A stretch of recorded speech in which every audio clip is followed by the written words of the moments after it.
Maxim gets everything in order, I can already introduce our next speaker and paper. We are sticking with consumption, but moving on far, far away from Iceland to Hungary, where they also consume textiles. Woo! Maxim Mordovin is, do I pronounce your name correctly? Yeah, it's quite simple. Okay, well, I don't know. Sometimes they are trickstered. Is also a member of EuroWeb for a while, is more importantly a specialist on cloth seals. I think you're one of the few archaeologists here. So very good to have you and your cloth seals here, and has been working mostly on Hungarian cloth seals. I know you have a passion for studying English cloth seals as well. And then there is, of course, your work with Erki on Commune cloth seals. So looking into the provenances of different, like, specific types of cloth seals and understanding, together with written sources. You're one of the few who very actively tries to bring together the written and the archaeological evidence on cloth seals to learn more about the industries developed. So very good to have you here, and now we'll hear about textile consumption and purchase power in two early modern Hungarian towns. Thank you very much. So, dear organizers, dear guests, dear colleagues, thank you very much, first of all, for the organizer for being here, invited at all.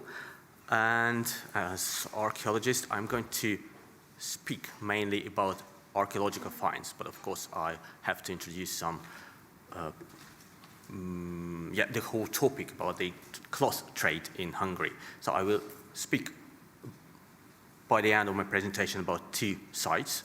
I don't want to call them cities or towns. You will see why not. But first of all, about the sources. What kind of sources we have regarding the cloth trade in Hungary in medieval or medieval and early modern Hungary. So, of course, similarly to what we have heard for the last couple of days, we have written sources. Not so much as in Western countries or in Iberian Peninsula because of 150 years old, long Ottoman wars. Unfortunately, most of the royal and municipal archives were destroyed in the 16th, 17th century.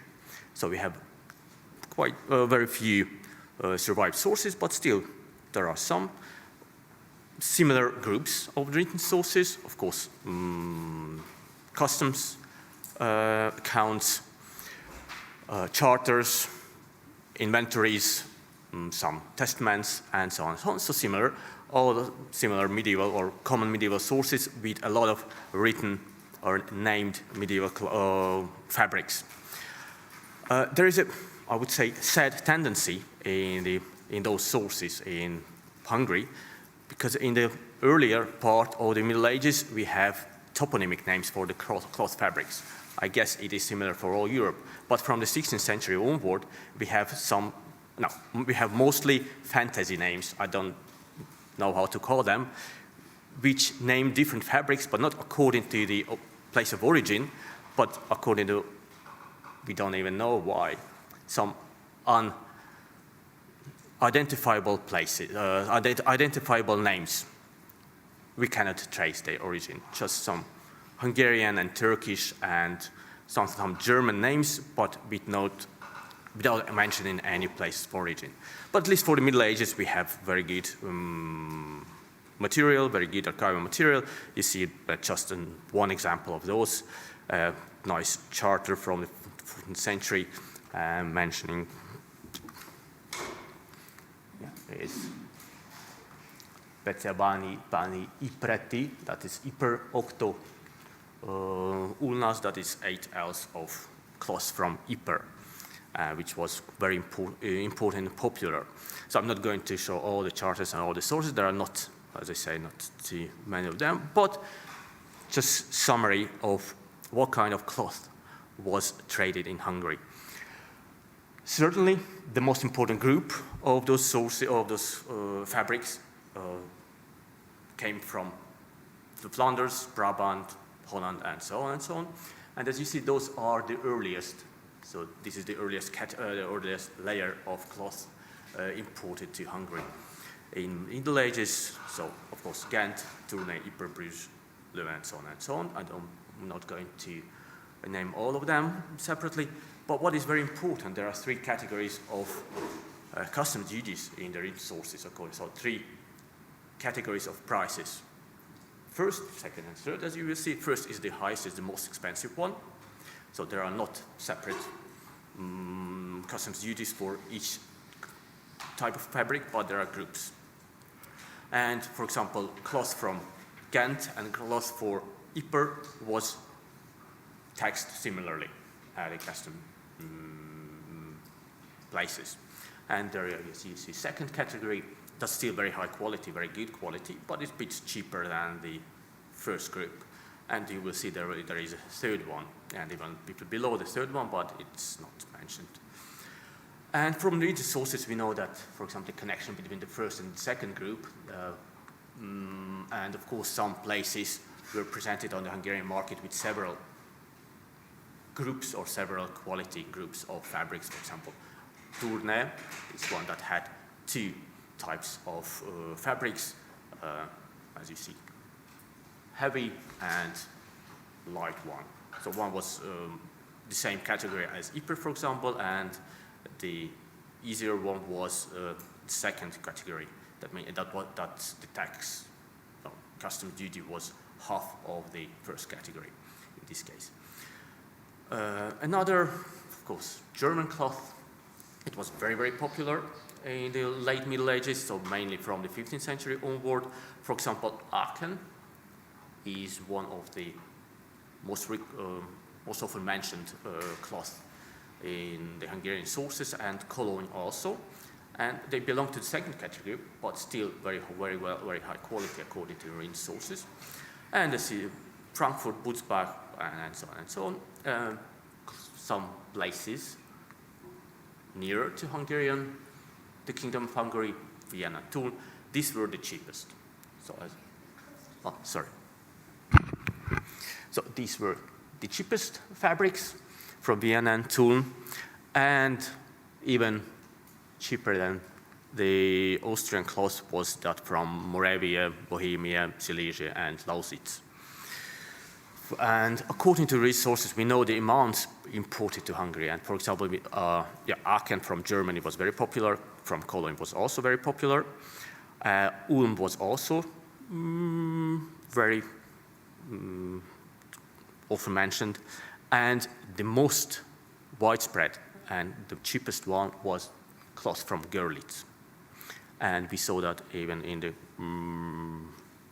archaeological sources. So archaeological sources, that is the most important thing for my research. So cloth seals, we have seen some of them, some of similar cloth seals at the exhibition. So you know main information, so you heard the main information about the use and the importance of these finds. So of course, these seals were very important as trademarks for all the cloths produced in Western Europe and Central Europe, and it is very valuable find from the point of view of economical history, but also this is the only source for the final destination of the cloth. We know what cloth was imported to Hungary. We know it was sold on different markets. So we know about the existence of the cloth, but we did not know the place of the consumption of the final destination of the cloth. Because the market is not the final destination. It was bought, the cloth was bought at the market, and then it was transported to a village, to a residence, to a castle somewhere, when it was finally consumed. So that means it was used by the tailors to prepare clothing. So this, and we have very few sources, very few charters that mention that, for example, in this and this village, that kind that fabrics were used. Of course, that's impossible to have that. And cloth seals as archaeological finds clearly and directly document this final destination. Because cloth seal is better, from the archaeological point of view, is better than any coins. Cloth seal could be used only once. After it was discarded, it could be reused only as raw material, so it was not put back on the cloth. So And if we can date the cloth seal, so we can date the moment when the cloth was consumed at that place. And of course, according to cloth seals, the collection of the cloth seals, we can tell what kind of fabrics and when were used, consumed at a particular place, particular village. So just some, I'm not going to details of how cloth seals were used and produced, because we have heard about that. So they were cast of lead. There are at least two types, two riveted one and single riveted. It is very important for attributing the cloth seals because, for example, two riveted seals are very common for typical characteristic for England and for the Flemish seals, and how they were pressed, very often using tongs, sometimes, as for example in England, using with tongs with interchangeable jaws, and in other cases using dies. We'll see an example. And of course, they were put on the edge salvage of the cloth at the very end, bend it over, and then pressed. And it is very common that, as you may have read or met in the written sources, that usually there were more than one seal on a piece of a cloth, because especially in the late Middle Ages. One seal represented the producer, the weaver, then it was dyed, so, and one more seal was put, then it was shirred, and so on and so on. So every step after the checking of the quality was authenticated by putting new cloth. So for example, this one from the Wells also had at least two more seals. You can see the places. This one, a nice example, fine example from Leiden Museum. Also there are 3 cloth seals, and we know about examples when there were 10 seals. So the higher quality the cloth was, the more seals were attached. Or in some cases, for example, in Amsterdam, several smaller seals and the final destinations were replaced by a huge one. For example, in the collection of Textile Research Center in Leiden, there is an Amsterdam seal which is 15 centimeters. No, unfortunately, that's not there. That's in a private collection. So it's at least 15 centimeters in diameter. So quite huge and quite heavy. So the process how it was sealed using dyes. So Leiden is the paradise for cloth seal research. So this is the largest collection of cloth seals there is, and the Lackenhall Museum has at least 800 surviving dyes from the 16th, 17th century. So that is quite amazing collection. Nice example of cloth seal from Leiden, and this is I think the most important source at all of how cloth seals were attached to cloth, to the edge of the cloth. So it was not outside; it was on the innermost edge, just put outside a bit, to staying on the cloth until the very last L was sold. So it means until the last moment, every merchant, buyer, consumer saw and was able to identify the fabric to predict what he saw. And cloth stalls on the market. Okay, so this was the introduction about the cloth seals. Okay, so and I have been dealing with cloth seals since 2012 after an excavation in small town of Papa, and the first step of my research was to combine the archaeological finds and the written sources, and this map shows this combination, how written sources and archaeological sources supplement each other. So sadly that one is in Hungarian, but I just translate it. These empty squares show the places of origin of cloth sold in Hungary, traded in Hungary, known only from the written sources. And this one, known only from archaeological sources. So as you see, there are quite some of them. And yeah, these are known from both archaeological and written sources. Another map, so as Angela has told you, that I'm dealing predominantly, mainly with the historical Kingdom of Hungary. That means present-day Slovakia, Transylvania, and part of Romania, northern part of Serbia, Croatia, Slovenia, and Burgenland. That's the eastern part of Austria. This map shows the distribution of the known cloth seals by 2017, and as you see, there were 1,347 items 5 years ago. Now, yesterday, I had more than 2,700, and I know that there are at least 300 more items. Just I have no time to get there and to inventorize them. So it's quite nice collection, but the map also shows the distortion of the information. You see, this is the border of the present-day Hungary. Somewhere here, yeah, this is. And I have more information about, of course, of the finds from present-day Hungary, and there are almost nothing from Transylvania, 16 finds altogether. And everything is connected, but that's quite a different topic with the use of metal detector. Because cloth seals are typically such fine that you will never find without metal detector. So that's why before 2011, approximately 200 seals were known in Hungary. As you see, the situation has changed. And also it's very interesting that you see two huge black dots. These are two largest collections of cloth seal finds. One is Papa, 194 seals, and another is, unfortunately, more difficult Hungarian name, Tiszavarsány. It doesn't matter, I will call that Varsány later, more than 400 seals. So I've written there that's circa 450 because I could not finish the inventorizing of those seals. There are more than 400 seals, so it's very interesting.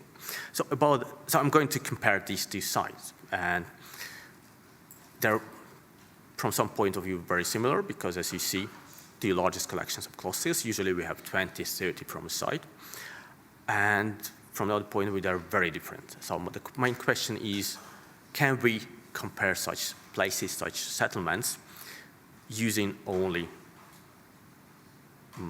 archaeological finds, or what those finds can tell us about the situation and the cloth trade and cloth consumption of those places. So first one is Papa.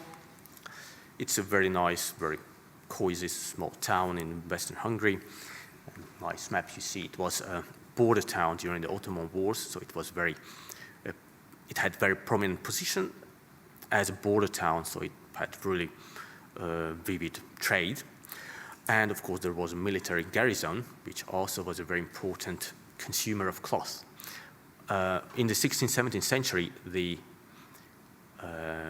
military wages consisted from cash partly and of cloth. The cloth was very important for the soldiers. And of course they were not tailors, and they did not have time, didn't have time for using that cloth. So the first thing they did was to go to market and sell the cloth. And that was very well visible during the excavation. So I was lucky enough in 2011 to lead a rescue excavation on this market, main square or market square of the town. So the overview of the excavation, more than 1,800 square meters, and that was really the heart of the medieval market. So we could trace the development of the medieval topography of the town and development of the market. We know that this place was marketplace since late 13th century. But the main layers, of course, are from the 15th and 16th century, because in the late 16th century, in 1597, the whole town was destroyed during a siege by the Ottomans. And well, for an archaeologist, that is the best situation. The worse it was for medieval or early modern population, the better it is for the archaeologist, because we have perfectly preserved destruction layers, full of finds, full of artifacts, and of course, with a lot of seals. And this map shows the distribution of the cloth seals found at marketplace. So it's not so obvious, but using the surviving archival material, we know that most of the cloth stores were located here in the western part of the marketplace. So, and it coincides quite well. And what is most important for this Papa that we know about the population from the 16th century and in this town. We know about the salaries, about the wages, we know the names, there are names of course, and we know the plots, we know the topography. And the other side, Tiszavarsány, this is how it looks like. That is swamp. Nothing has survived of the side because, and just to have a, this is the second town. So it's quite a different place. But according to the written sources, in the late Middle Ages, they had similar legal status. They were oppida.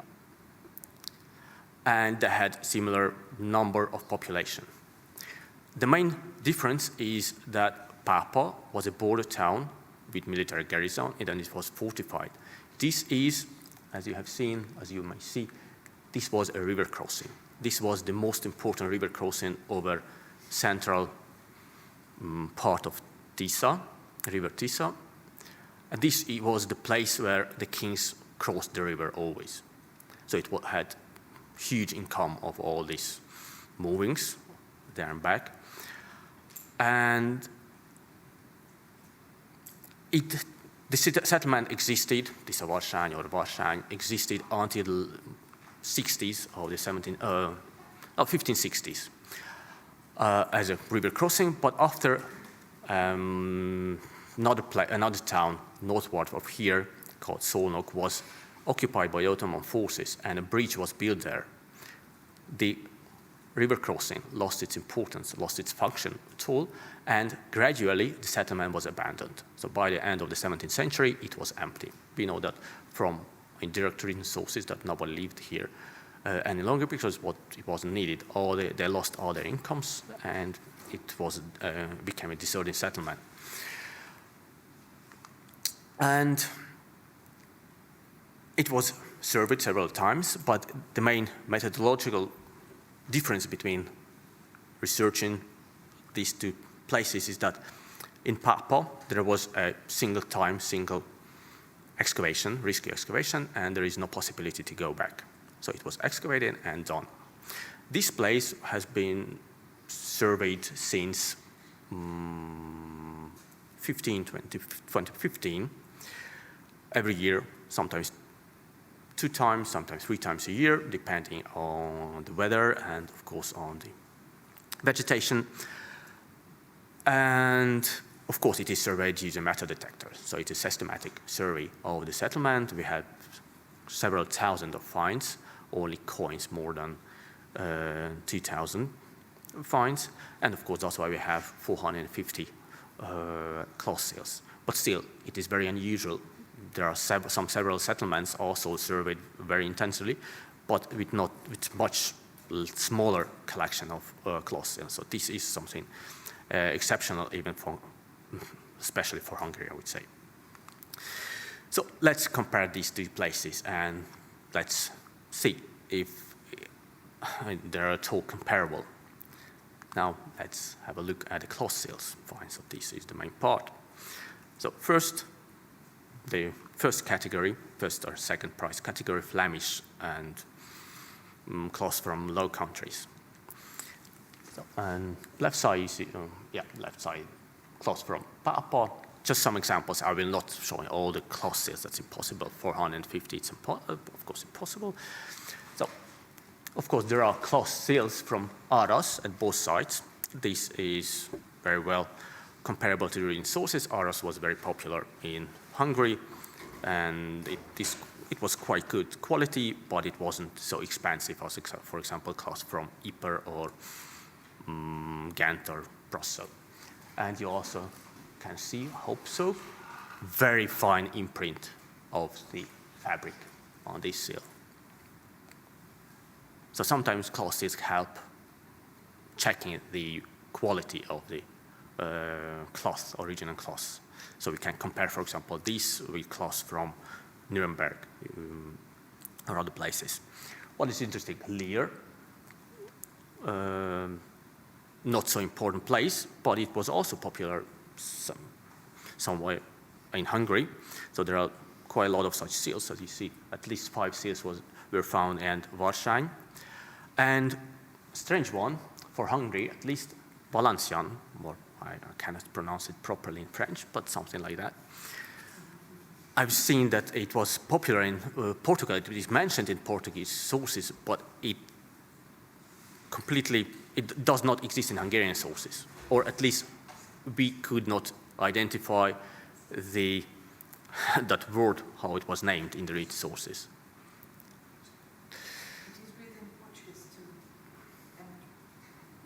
So that would be very interesting. So there are no such names which can be identified with Valencian so far. And you see also it's very popular, not only here, but also other places. And some other finds from the Flanders, you see at least 3 quality of Tournai fabrics,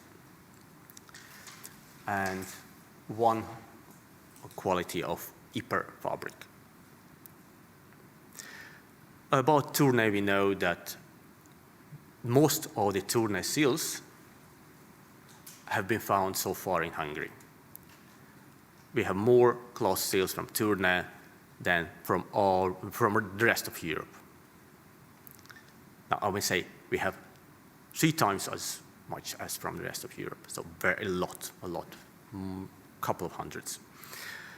And we know that from written sources that Tournai cloth was used as for paying, for bribing, for everything. So it was very, very popular, and many conflicts that cloth from Tournai appears as the fabric that was stolen from somebody, and so we know a lot about that, and cloth seals represent that quite well.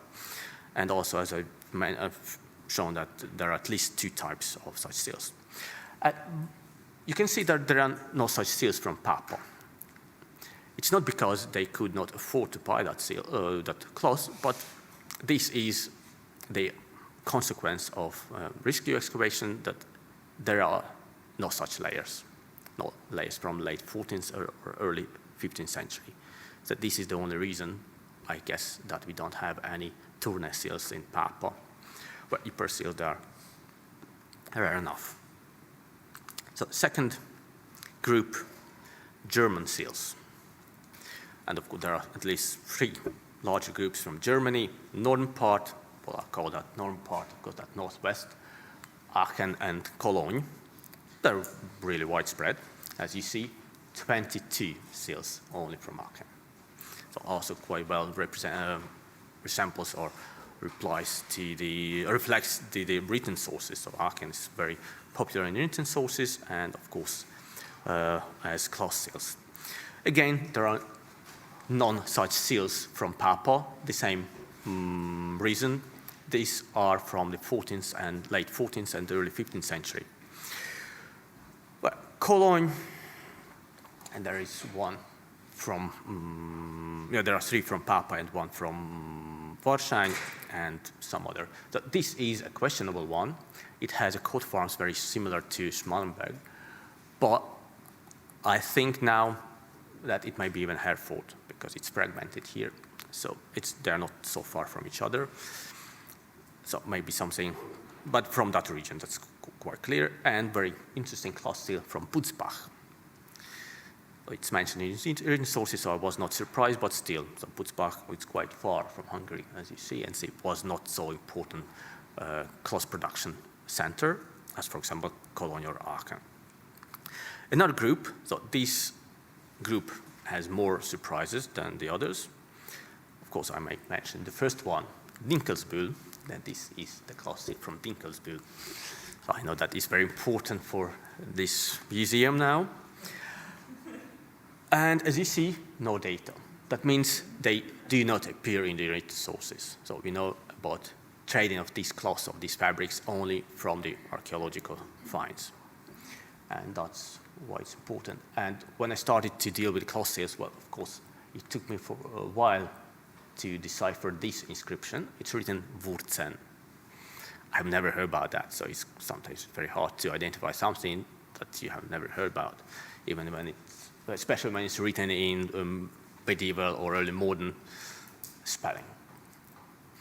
And of course, Hof an der Saale, H-O-F, and coat farms, Kulmbach, well, they're not so important places, I think, but they're quite well represented in Hungary. Rothenburg, well, that had good quality fabrics. And continuing, southern part of Germany, Ulm, that is, you can see, the highest number of cloth sales are from Ulm. It's mostly early or first half of the 16th century. Munich was also very important, but strangely enough, Munich was important now, and Munich and Augsburg were important places, but they do not appear in the Hungarian written sources, and surviving written sources. And again, some other very, very funny places, Kaufbeuren, Izny, Bad Waldsee. I guess that they're not so, most of you not so familiar with those places, maybe those who live there, but for me, these places, Kaufbeuren or Izny or Bad Waldsee, were really surprising. Again, no data from the written sources. And you see that there are quite large numbers of that, or Memmingen, it seems to be really popular. But the most popular, at least reflected in written sources, is the cloth from Nuremberg. In the 1540s, the highest quality Nuremberg cloth was the most traded good quality cloth in Hungary. Up to the end, it lasted up until the end of the 16th century, when a long, so-called long Turkish war started, and the Kingdom of Hungary went bankrupt and could not pay for that cloth, and Nuremberg had really hard or really heavy financial situation because of enormous amount of unsold cloth remained there. So this is late 15th century Nuremberg cloth. These are mid 16th century cloth sales. And this is very interesting because it has coat of arms of Nuremberg here. This detail, but this is the coat of arms of Nuremberg, but it has a W. That means it's not Nuremberg, but it's the outskirt or suburb of Nuremberg. It's a place called Wörth.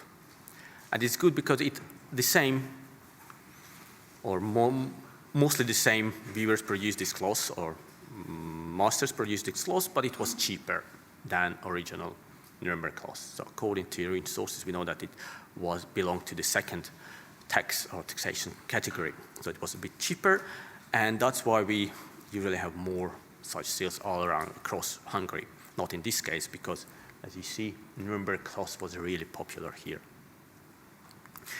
So moving further now, Lausitz part, as I have told you, that cloth sales from Görlitz was the most widespread in Hungary. Altogether, we have more than 400 such seals in Hungary, and here you see 82 seals from Görlitz, and only 3 in Papa. And what is another very interesting information regarding cloth and cloth sealing, that you see double seals connected. So it's very, very unique find, and in Warsaw we have 2 such finds. There are interwritten sources such mentions or reflections, or let's say regarding to the quality of the cloth, that ein Ziegler, zwei Ziegler, drei Ziegler, vier Ziegler. I'm sorry for my German, but I hope you understand. As I have said in the beginning that the higher quality was the cloth, the more seals, the more seals were put to the cloth, the higher quality it was. And here we see this is undoubtedly zwei Ziegler, at least zwei Ziegler, but maybe even more. Maybe if there were two such double seals, that means that was vier Ziegler cloth. So in this case, we all immediately know that it was a higher quality than, for example, this one. And that's all late, now that is all 16th century, and these finds. There are some others from Lauban or Tittau. This is the same historical region. And another Silesian part, very popular was the cloth from Wrocław or Breslau. And you see some really unknown settlements as Neurode, Ples, Löben, and so on and so on. They do not appear in region sources, but from indirect mentions, we know that they were all transported to Breslau, packed together with local production, and then sold in Hungary as Breslau cloth. So it means it will never appear in written sources and as cloth from Ples or Neurode or similarly, because everything was traded by the merchants from Breslau. And that's why we know that in the written sources we see only Wrocław or Breslau. Similar situation is valid for the other locations, as for example, Hainau, Freiburg in Schlesien, that's Świebodzice, or Löwenberg or Teschen. So they very rarely appear. Löwenberg sometimes appears in the written sources, but usually they all packed together. What is interesting from this? So these are, and that's why even if they're not mentioned, we know that they all belong to the third category, price category on the Hungarian market. And among the last, Kingdom of Bohemia. Again, very popular, and the cheapest fabric is from Iglau or Jihlava, larger Moravian town. This town had monopoly for supplying the army from this late 16th century, because that was the favorite town of Ferdinand and other Habsburg rulers, and they received monopoly for supplying the army of the Hungarian kingdom during the Ottoman Wars. There are also some interesting seals from Neutychain or Reichenbach or Ranitz or Brünn. Those which are mentioned in the sources, we know this belong to the cheapest and the lower quality, but still better quality than Hungarian local production. That is very important information. So this, for example, for Neuhaus, this is the best quality cloth from Bohemia. This one is from Neuhaus there.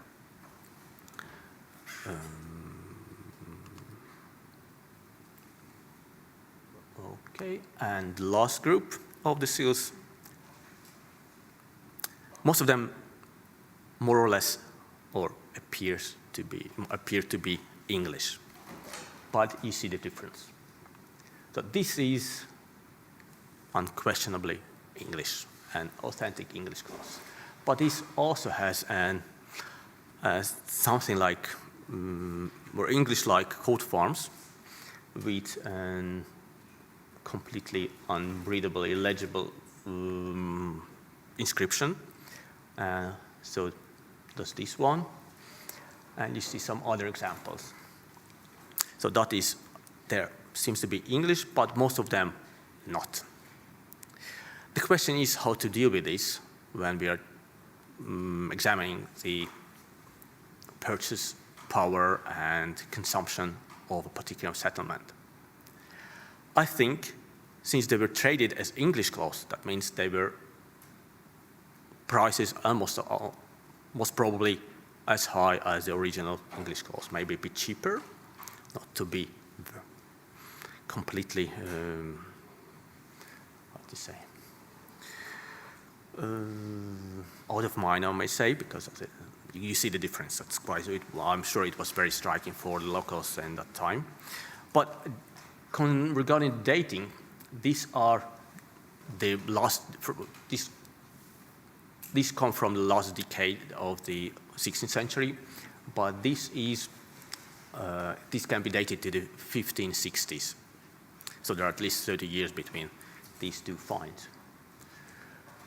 And this one is the early 16th century, so this seems to be authentic English one. And you see that it starts with a high quality seal.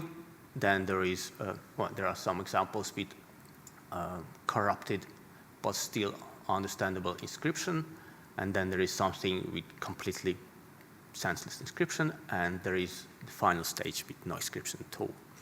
Or at least that's how I reconstruct this chain of corruption of the seals. And as you see, it was quite popular. Well, this is the final stage of all these seals. There are, of course, some other finds, cloth seal finds, cannot be identified, or with master marks of the producers or completely destroyed. I cannot include them. But still, we can reconstruct the connection. For example, the first map shows the connection, connection with the cloth production centers all across Europe, so it's quite spectacular. And this one is an earlier map. It shows the same to Papua. So it's similar, but not completely the same. And summing up the situation, of course, we cannot compare the numbers, purely the numbers, because in one case we have almost 200, and in another case more than 400. And among those, these are the numbers of identifiable seals. And since the more seal we have, the higher number of connections we may reconstruct. So that means, I would say, that will produce, comparing that purely as numbers, will produce false results. So that's why we have this sharing of the categories. If comparing the first category, we see 4% in case of Papua and 8% in case of Tiszavarsány, but we have to bear in mind that in case of Papua, the late 14th century and early 15th century completely misses from that side, and most of Tournai and Ypres seals we have from that period. But if we add the English seals, independently of what quality that those seals are, the percentage is more or less similar. So having in mind that Tournai and Ypres is missing from this number, we may say that it's completely similar. But what is the main difference is in the second and third category. While at the place in town of Papua, the second category represents half of the whole finds. Then in case of Varsány, it's less than a third of the whole number. At the same time, more than half of the fabrics belong to the cheapest, lowest category. And in case of Papua, only the third one. So I think using this percentage, in case when we have more than 100 finds, we can judge the purchase power and economical situation of these two settlements, and this way we can compare them. So we see that at Varsány, when there was no military garrison, that means they had salary in lower, but it indicated that there was no military or salary or wages.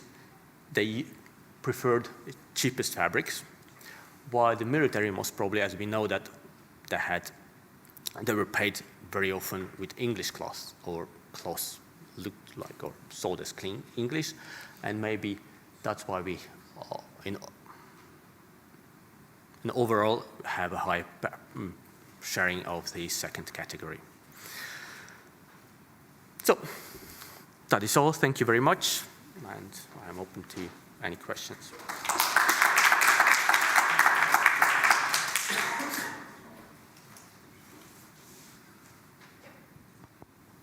Well, thank you for your presentation. Cloth seals are the best. Yes, emphatic nodding. Yes. I'm sure there are many, many questions. Who wants to go first? I also have a few. I mean, okay. I think people were just being polite. Thank you for this excellent lecture. The material, the metal is lead. Lead, yeah, always. Was it expensive during this period? Did they reuse it, recycle it? Is there any indication? Yes, there are quite a lot of indication. Unfortunately for us, lead was recycled. Sometimes the seals, larger seals, were used as toys. There are very good examples from the British Museum or from the Museum of London, where they have 10,000 of such seals. And in some cases in Hungary, we also can see that they were reused in many, many different things, and of course, as a raw material. From recent sources, for example, from Leiden or Ypres, we know approximate number of how many seals were ordered. I'm not sure if it's presented somehow at the exhibition, but for example, at the beginning of the 14th century, Ypres ordered about 10,000 seals a year. In 10 years, they ordered 60,000. It means still beginning of the 14th century. That's only one place.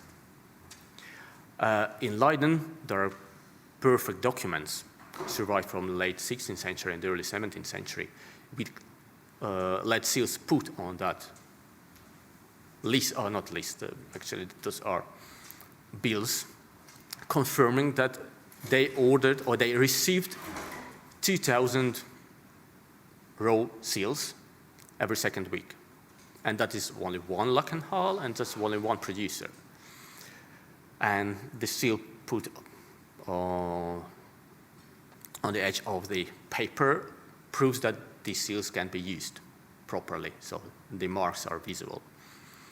So altogether, there must have been millions and millions of such seals, but we have only a couple of thousand. Do you know where they got the lead from? No, but most probably, according to the shipwrecks found in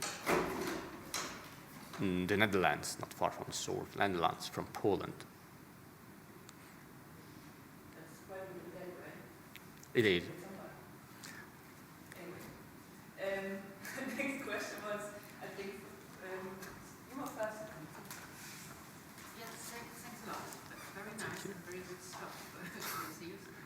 So I've got two questions. So you showed St. Peter on one of the seals as far as I saw. No, that's St. Lawrence. Oh, Lawrence. Okay. So did you find any other saints on seals? That's the first question. And the second is, you were arguing about seals being from England or not. So you interpreted the rose as to be a Tudor rose. Yeah. So there are a lot of seals with saints, saint patrons of particular places. For example, seals from Trier has Saint Peter. Seals from Nuremberg, the earlier seals, that 15th century seals from Nuremberg, had Saint Lawrence. There are some Italian seals from Bergamo with Saint Martin. And there are other seals with Saint George, with Saint Michael, and Saint Elizabeth, for example, that those are from Hranice, from Bohemia, Moravian Hranice. I guess there are a lot. And lots of such examples. And what was down there? What was the second question? No, you answered it. Yeah, Tudorous. Yeah, Tudorous.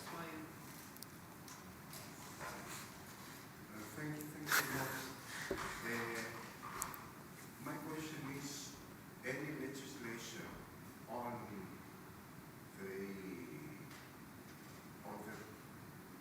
the town of Providence, and any legislation on the town of where these materials, these stuffs were given for, were in the market? Any regulations? So you mean legislation as how to use these cloth seals?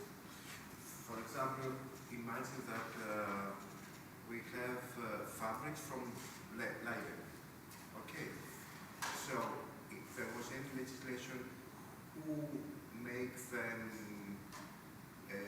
if somebody takes fabric for another town and use the seal from Leiden, for example? But the seal cannot be reused.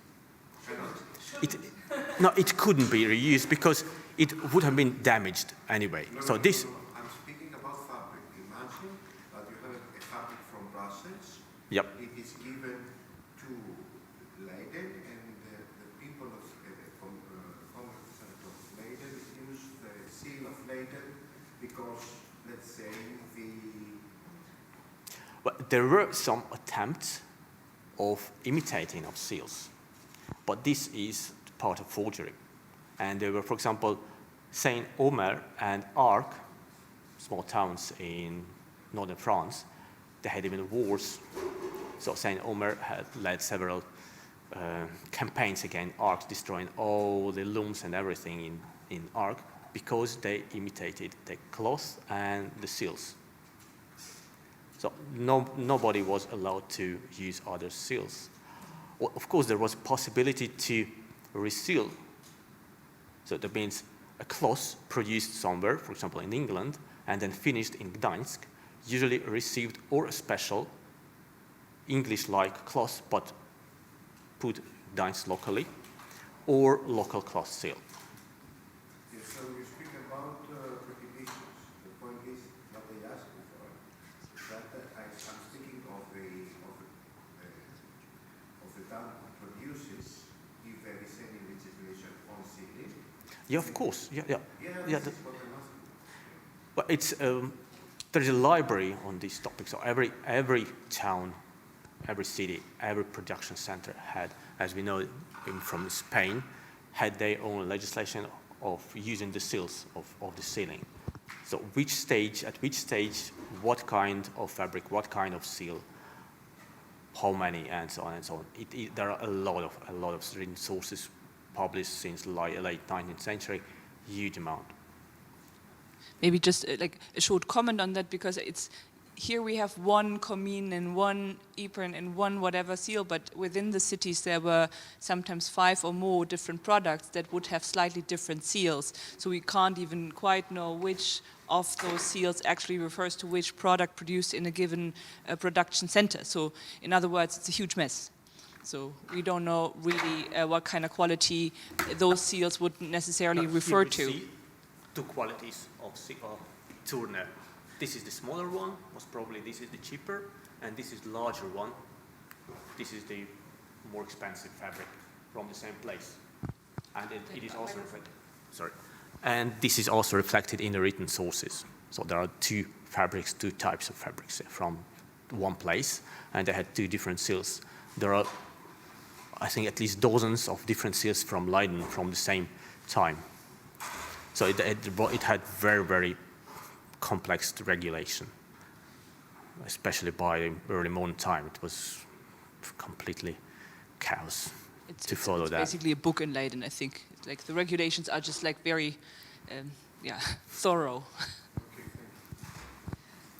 Thank you. Just one little question. I will pay more attention to the legislation that I know in Portugal for the cloth seals, but I never understood how it works.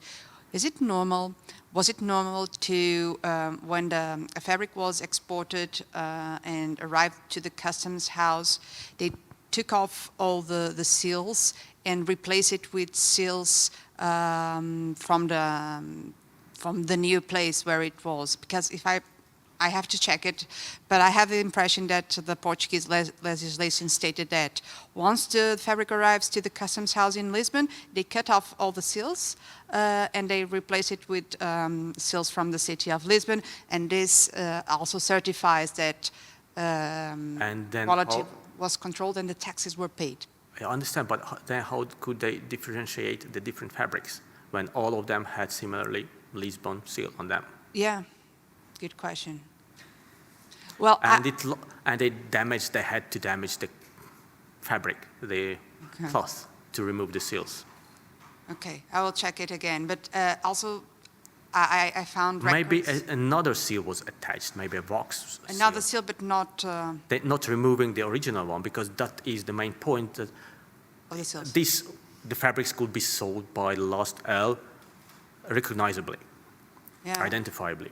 That was the most important for the merchants and the tailors, because if a landlord told his tailor that I want something from Dornetto, that is from cloth of Tourne and the upper part, we were talking about this, no? What cloth was allowed to wear? Yes. How did they had to be able to identify that cloth. Yeah, but I also have records of people discussing in the council what cloth is this. So the merchant told me as it was from London, but I do not believe him. So, and they call other experts, and they say, no, this is not from London, this is from Nino, this is... yeah, of course, because... I do not agree.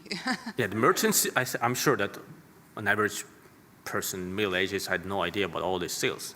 The merchants and the tailors were, I guess, because I have not sourced or confirmation for that, but most probably, I'm sure merchants knew, they could recognize that. Most proper, normal, no? What do you think? Yeah, because all these German Hansa merchants, they have law descriptions of what clothes they bought and sold and so on. That means they recognize them. Yeah, but it is discussed frequently that they should be different in the salvage and also in some quality. Like they shouldn't look too similar, because otherwise, especially smaller merchants and like sort of consumers could be fooled by it, or could be yeah. So I think there is a discussion that they could look quite similar. That's the whole thing of imitating a product, right? Which is done and allowed as such. It's just not allowed to forge the cloth seal, of course. Yeah, there is a good source from the late 16th century that there are so many towns use cloth seals. Yeah, two merchants, correspondence between two merchants. That so many towns use cloth seals already that we cannot differentiate them. And of course, it was valid for example, Silesia, because every second of town had very similar this tower coat of arms, or an eagle, or a lion, or crust. Of course, that's really hard for me too to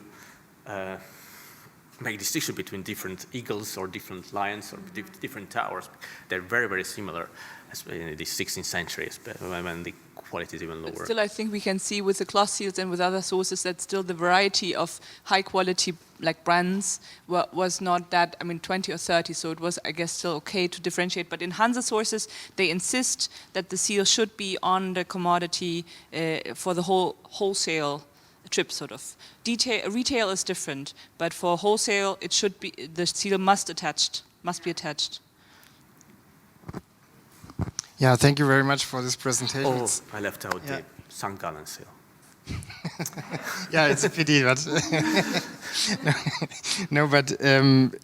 I think it's quite interesting to combine these material sources and the written sources in order to understand not only consumption but also the mechanisms how marketing and this trademark creating and creating a mark, etc., works. And I also think it's a big mess for us, and it's not easy to understand because there are so many and there are so many different types. And I wondered, you also showed some pictures or this relief or what it was, and there it seems that there was one seal on the whole cloth, which is and the cloth is, I don't know, in St. Gallen, one piece of cloth should be 100 meter long, etc., more or less. And there is only one seal on one piece of cloth, right? None. No, because case of Leiden. because that's my question. Because I mean, it's a bit special question, but as when if I understood it right, in St. Gallen, the cloths were, after they were sold to the merchants and when they were prepared for export, they were cut into special pieces, which depended on the destination. So there was special measurements for Nuremberg, special measurements for Lyon, etc. And yeah, just a question: how did it function? So they sealed every piece, or Sure. Okay, and they sealed it when it was prepared for export and not before, because that was a question yesterday or the day before with the stamps. During the production processes, clothes were stamped, right? Yeah. Yeah, linen. Yeah. I only talk about linen. Yeah, I think so. There was a central place where all the linen was collected before cutting that. So maybe they cut that in pieces, then checked every piece, and after checking this process,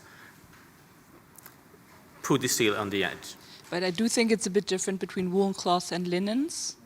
Like, I don't know, we know much less about linens, right? But I think they are stamped because it's easier to identify, and partly maybe because it's easier to place it wherever, because they are much longer. Woolen cloth would be 30, 40 meters maybe, but never 100. I have never heard of like that size of a woolen cloth. Sorry. Thank you for an interesting presentation. I know you focused on imports to Hungary, but I know you do broader research from like your Budapest presentation. I'm curious if you see the Hungarian cloth seals like from Görlitz outside of Hungary, or is that more local production for local Görlitz, that's... Or like I'm more interested personally in the lower quality cloth in exports. I know that Görlitz reached Iceland. Okay. 100%. There are some Görlitz seals in Iceland.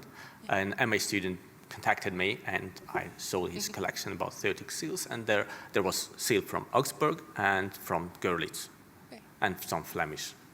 I think that's really fascinating that the low quality cloth from Iceland. Yeah, I was goes to surprised. Europe I was surprised that Görlitz cloth was in Iceland. So that is really a distance. So it's quite something, because not only a sea trade was active. That means they had to reach the closest seaport and then just transport it to Iceland. And yeah, it was popular. But there are, I think, 30 seals, maybe 32, and at least 2 or 3 are from Görlitz. I think that's the cool thing about cloth seals, that we get become aware of textiles traded that we would never know about from the written sources, because they're probably not high quality enough to be documented. And it's like, whoop! Okay, I will do the online questions again. So, Dörsche, our #1 fan online, said, very interesting, you mentioned Isny, Memmingen, Kaufbeuren, Ulm and Augsburg. They formed the historical textile region of important fasten production. Best qualities from Ulm and Augsburg. What does it say on the seals from Ulm? And she also says, Augsburg in Iceland means fasten trade to Iceland. Just side note. But her question is, what does it say on the seals from Ulm? From Ulm?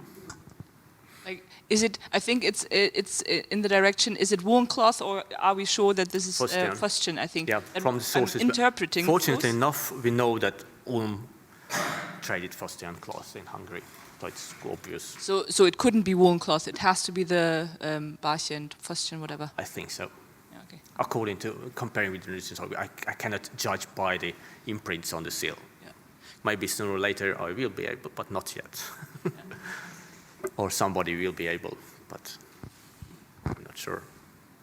Well, thank you for your presentation. I would ask about the rural productions and the seals, because the seal is a city brand in the end, and I would like to know if there is any chance to see or to recognize any rural production in seals, because what I had the chance to see in Spain is that in the general ordinances, cloth ordinances, there were some struggles between the rural producers there were struggles between the verlagers and the cloth makers when the verlagers wanted to put the city seal while they had woven the cloth in the rural area. And it was like, we cannot seal this with the city seal because it is not a city's production. And in Toledo, they finally had the chance to seal it with the city seal. And that's why many times they were accused of having fake clothes because it wasn't a city production. But well, the question is, it is possible to see any rural production in the seals that you have? I don't think so. I think it's impossible, but the same struggle was in the Flemish and Brabant region, so we can trace that very well from the source. For example, in case of Comin, it was the same struggle that it begins with the city production and then it ends with rural production, so all the neighboring weavers work for the city and receive the city seal at the end. And so the same process. In theory, it should be possible to a certain degree when you read like statutes like those of Leiden. I think it was Leiden where the seals seemed to be slightly different if it was urban or rural. I just very, very faintly remember reading something in the statutes. But then again, we'd have to know how they look like to be able to match it to what we find, right? Yeah. So here we go. If there is a good description in the written sources, then we will be able to do that, to recognize or to make distinction. But I don't believe in this possibility, unfortunately. I also have a question. You showed the seals that were intertwined, like two seals. I was just wondering, were both of them also attached to the cloth, or was it like one was attached to the cloth and the other one was like hanging around? Well, according to the imprints, they were both attached to the cloth. Yeah. Marco, did you want to ask another?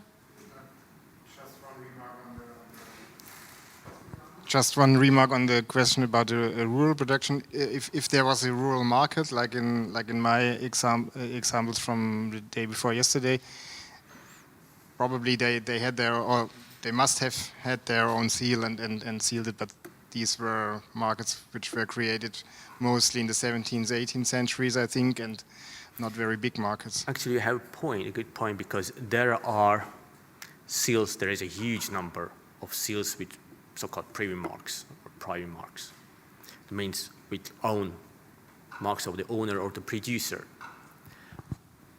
Sooner or later, they may help us to recognize or identify some of the producers, and maybe that will lead to this, to answer your question. But now it's impossible. There are so many of them, and there is nobody collected all these marks so far. So it's very, very beginning of this study.